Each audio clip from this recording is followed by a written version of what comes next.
ಹಳ್ಳಿಯ ಅಂಚಿನಲ್ಲಿ ಒಂದು ಹಳೆಯ ಮನೆ ಇತ್ತು. ಯಾರೂ ಅದಕ್ಕೆ ಹತ್ತಿರ ಹೋಗುವುದಿಲ್ಲ.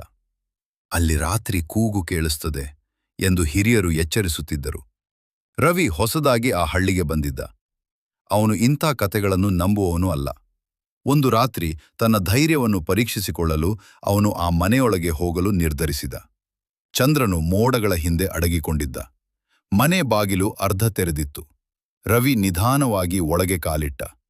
ಒಳಗೆ ಹಳೆಯ ವಾಸನೆ, ಧೂಳು ಮತ್ತು ವಿಚಿತ್ರ ನಿಶ್ಶಬ್ದತೆ. ಏನೋ ಯಾರೋ ನೋಡುತ್ತಿರುವ ಅನುಭವ.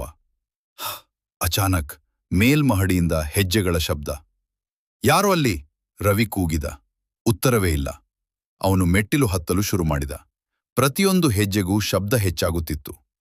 ಮೇಲ್ಛಾವಣಿಗೆ ತಲುಪಿದಾಗ ಒಂದು ಕೊಠಡಿ ಬಾಗಿಲು ಸ್ವಲ್ಪ ತೆರೆಯಲ್ಪಟ್ಟಿತ್ತು. ಒಳಗೆ ಬೆಳಕಿಲ್ಲ, ಆದರೆ ಯಾರೋ ನಿಂತಿರುವ ನೆರಳು ಕಾಣಿಸಿತು. ರವಿ ಬಾಗಿಲು ತೆರೆದ. ಅಲ್ಲಿ ಯಾರೂ ಇರಲಿಲ್ಲ. ಆದರೆ ಅವನ ಹಿಂದೆ ಬಾಗಿಲು ಬಲವಾಗಿ ಮುಚ್ಚಿತು. ಹೃದಯ ಬಡಿತ ಜೋರಾಯಿತು. ನಿಧಾನವಾಗಿ ಹಿಂದಕ್ಕೆ ತಿರುಗಿದ.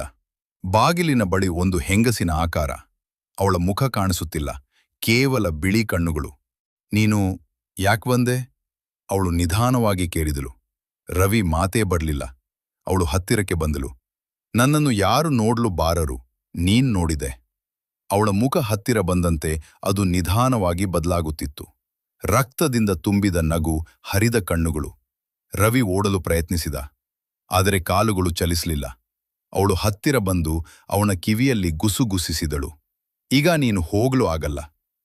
ಮುಂದಿನ ದಿನ ಹಳ್ಳಿಯವರು ಆ ಮನೆಯ ಮುಂದೆ ಹೋದಾಗ ಬಾಗಿಲು ಮುಚ್ಚಿತ್ತು. ಒಳಗೆ ಯಾರೂ ಇರಲಿಲ್ಲ. ಆದರೆ ರಾತ್ರಿ ಬಂದಾಗ ಈಗ 2 ಶಬ್ದಗಳು ಕೇಳಿಸುತ್ತವೆ. ಒಂದು ಹೆಂಗಸಿನದು ಮತ್ತು ಇನ್ನೊಂದು ರವಿ.